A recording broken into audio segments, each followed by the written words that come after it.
Hello YouTube. I haven't really done one of these done this in a while, but here to I don't know. I got back from a vacation a few weeks ago. I was over in Europe, so I really haven't, and, I don't know. I just haven't been on. I've just been I don't know sorting stuff through in my head. I guess I've been kind of busy, but anyway, I was doing something this morning, and I thought this would actually be a good opportunity to explain, I guess, one different way you can deal with your feeder insects, because obviously people who have lizards, unless they're completely herbivores, will go and get, some kind of insect for their pets. 100 count, thing of mealworms. And I also have some superworms in that green bin. Now, details are, I'll buy them in these containers, and the easier way for me to keep track of them is I'll remove pretty much almost all of their substrate, which will be, you see that powdery stuff there, that's exactly what it was.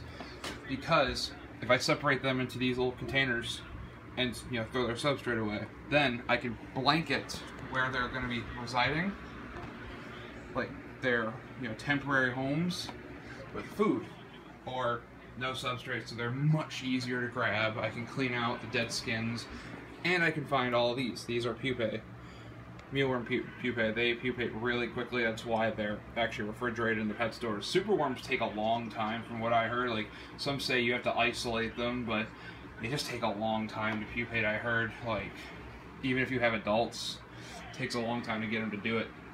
And so what I have done here is I'm going to put them back into here. I'm also going to throw some food, Fluker's orange cubes, complete cricket diet, in one of there. I like these. I like this food over the other stuff because it's actually like orange slices that are just tampered with, I guess, to be a bit easier to deal with, or better for the insects, which makes them better for your pets. Like this loser right here, or this not loser right there, showing off that lizard butt. Is it right, Earl? But now this food's supposed to help gut load them. I still dust them as well because I'm pretty sure that this stuff doesn't give everything they're gonna need. So it does give some stuff, and it keeps them alive long enough to feed. But so yeah, I pretty much separate them into their little bins to make it easier to find pupae, find the dead ones, and to make sure that they get food. Because if you plop food on top of the substrate, you don't know when it sinks down, you don't know if it's going to be good enough for the other ones to eat by then. And now you've got food just sitting there. Versus here, I can just pick it out. Now that's why there's so much in here for all these guys. They have a very voracious appetite, and they like to burrow into it. So, in my opinion, the more the merrier, because it gives them stuff to hide in, so they're not as cramped, but it also ensures everybody gets food, including the little ones and the weak ones that don't move very much. Obviously, you have your much stronger ones, like these fat ones, like right here. Very, very strong compared to the others, so it ensures everybody gets food, so everybody grows, so that way everybody's useful for your pets. So, I'm going to dump these guys back into here. Nobody's left, and so there they go. Filling in all the cracks, and they're just sort of getting their bearings, and they're going to find out that this is food. Takes them a minute, because obviously they're not designed to realize orange cubes equal food. But yeah, so what I'm going to do with these guys is I'm experimenting with them. Obviously my mom doesn't watch this, so I have to worry about her finding out. I have this little setup. It used to be a cricket keeper, hence with the little things here. I can't have crickets anymore because some of them got out. One of them got out, got on the back of my sister's shirt. My mom was like, "Hey, if you can't keep your your bugs under control, you can't have them anymore." So I was like, "Well, my lizards really like them." So instead of completely getting rid of them, I just stopped getting crickets, and that's why I have mealworms. So what I'm going to do is I'm doing here. Oh yeah, this is a project experiment area / I'm going to probably make it a breeding chamber, because I've never had this many beetle pupae before.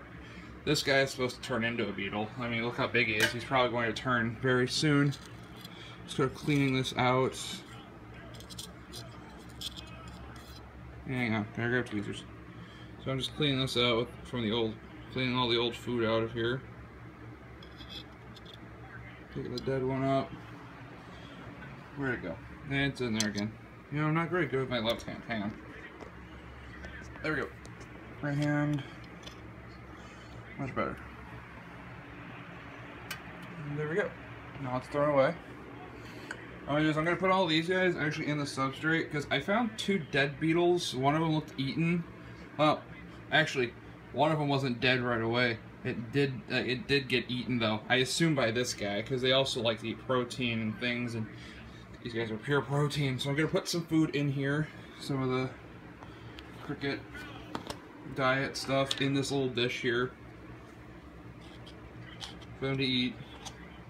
Then I'm gonna put the pupae in the soil here. I put that soil mixture that I use in Sal's tank and in my plant propagation tube in the little cup that I use to propagate plants. I put it in there because I feel like I want them to burrow. Because like I said, it's sort of an experiment to see how easy I can get them to breed. So I don't have to go out and buy mealworms anymore. If I find babies or eggs, I can just put them in an empty container that I've got laying around my room. You know, just sort of an empty, you know, if I run out of reptile calcium, like, you know, right there, I could put them in there, or I could repurpose the bearded dragon food. Yeah, I'm watching Markiplier, by the way, on YouTube. I'm watching YouTube while doing YouTube. Haha. Oh, yeah, alright, situational irony. Let's pop that back into here. I tried doing a water dish. These things come with 2 cups. Mealworms started drowning themselves, so I decided that was a bad idea. This guy is still actually kind of pupating because when I picked him up, see if we can get another one to do it. But these guys are very new because even though these guys look solid, see how their bottoms are twitching? They haven't completely encased themselves yet.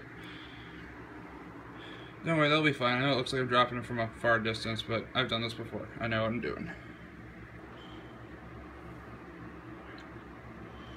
But I don't want to touch them because they flail around. I don't like to touch them with my hands because they flail around a lot, and it's really weird. I drop them from an even higher distance. So let's... God damn it! Fine, take them off my... Nope, can't do that. That's weird. Yeah, they can't move those. They can't move the rest of their bodies, so that's okay with me.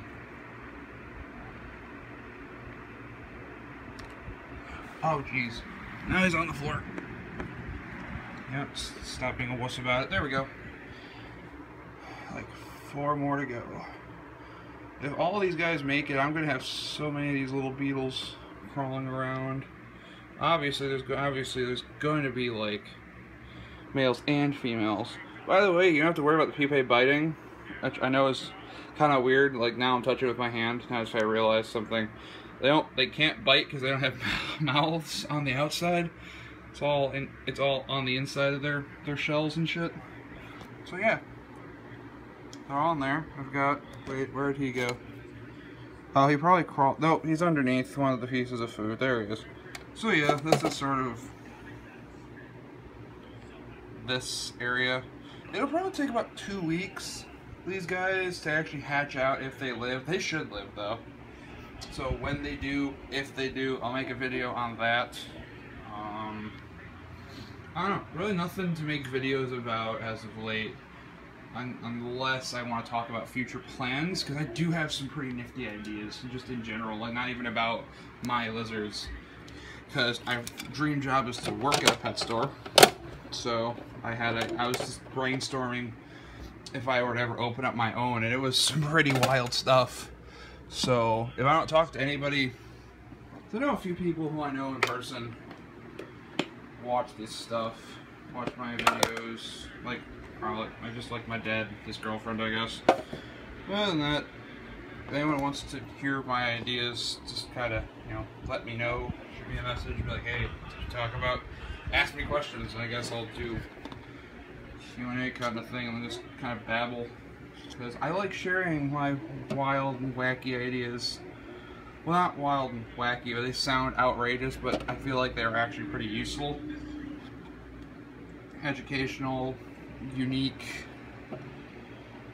God, I've been trying to get these guys to pupate for a while. Now, not this exact batch, but I've been trying to get super worms to pupate for a while. Let's see what they're like.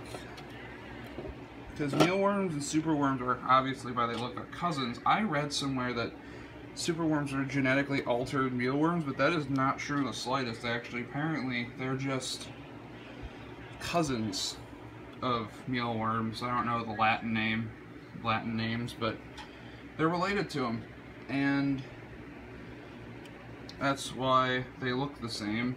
But they turn into this species of thing called darkling beetle. Now, some people can feed the beetles to their bearded dragons. I don't want to, because the beetles have a chemical defense. Nothing super major, just stinky, kind of sticky, I suppose. And I don't want to subject my pets to that. But yeah, that's pretty much it. So yeah, maybe I'll just do a random video on, you know, how I actually ended up losing him for my gecko for 2 days. It was my fault, not his. He can't get out of here without help, and I guess he got the help he needed. It's kind of dry in there. Let's spray it a bit. But yeah, that's pretty much what I do and why I do it with my feeder insects. Give them a pretty decent life, so that I give them pretty decent conditions, so that way they're much better for my pets to eat. You know what I mean? Like, look at these guys. They're already, like, filling in all the cracks and stuff like that. I'm probably gonna find more pupae within like a week, because there's quite a few really big ones in here. So yeah, that's pretty much that. I've been probably gonna try testing in the future when I have my own place with hornworms and such on, because those guys are supposed to be really good for bearded dragons, and I personally want to give them to them, these guys, because they're like all protein and calcium, and these guys could use all protein and calcium. But yeah, so I guess enjoy the knowledgeable video on, you know, the inside of what I do with my worms, and hopefully you guys get an idea what you want to do. But yeah, I will be back on sometime in the future. Peace.